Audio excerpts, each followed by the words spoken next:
भारत और चीन के बीच खराब होते रिश्तों के बीच भारत ने सुरक्षा को देखते हुए चीन की 59 ऐप को बैन कर दिया। अब चीन ने भी ये माना है कि बाइट डांस, जो कि टिकटॉक और हेलो की पेरेंट कंपनी है, उसे इस बैन की वजह से 45,000 करोड़ रुपए का नुकसान होगा। हालांकि एक और रिपोर्ट आई है जिसके मुताबिक जब तक टिकटॉक और हेलो जैसी ऐप भारत में थी, तब तक भारत को भी इन ऐप्स की वजह से बहुत फायदा नहीं पहुंचता था। चीन के अखबार ग्लोबल टाइम्स ने ट्वीट कर यह माना है कि पिछले महीने लद्दाख में एलएसी पर झड़प के बाद भारत सरकार के चीनी ऐप को बैन करने के फैसले से टिकटॉक की पेरेंट कंपनी बाइट डांस को अरबों का नुकसान हो सकता है। इससे पहले चीन के ग्लोबल टाइम्स ने बैन को भारतीय आईटी प्रोफेशनल्स के लिए नुकसानदेह बता दिया था, लेकिन इसके उलट भारत की कंपनियों की पौबारा हो गई। इस बीच चीन के बैन का विरोध करने वाले लोगों ने टिकटॉकर्स की दुहाई दी। इनके मुताबिक टिकटॉक के जरिए पैसा कमा रहे यूजर्स को भारी नुकसान हुआ है, यहाँ तक कि उनकी रोजी रोटी पर भी संकट आने का दावा किया गया।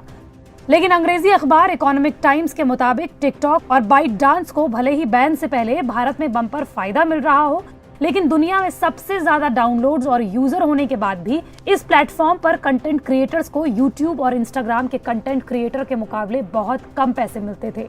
Influencer marketing firm green room के मुताबिक यूट्यूब, इंस्टाग्राम, टिकटॉक के इन्फ्लुएंसर्स की कमाई और संख्या में जमीन आसमान का अंतर है। दरअसल सभी इन्फ्लुएंसर्स या कंटेंट क्रिएटर को किसी ब्रांड का प्रचार करने के लिए अच्छे खासे पैसे मिलते हैं। टिकटॉक पर भले ही टॉप कंटेंट क्रिएटर के फॉलोअर की संख्या यूट्यूब, इंस्टाग्राम के कंटेंट क्रिएटर से 10 गुना ज्यादा हो, लेकिन उसके बाद भी ब्रांड के प्रमोशन से मिलने वाले पैसों में जमीन आसमान का अंतर है। यूट्यूबर्स को एक ब्रांड के प्रमोशन के लिए 25 लाख रुपए तक मिलते हैं। इंस्टाग्राम पर ब्रांड का प्रमोशन करने वालों को 4 से 5 लाख रुपए तक मिलते हैं। वहीं टिकटॉक पर हाई प्रोफाइल टिकटॉकर्स को भी सिर्फ 3 से 4 लाख रुपए मिलते थे।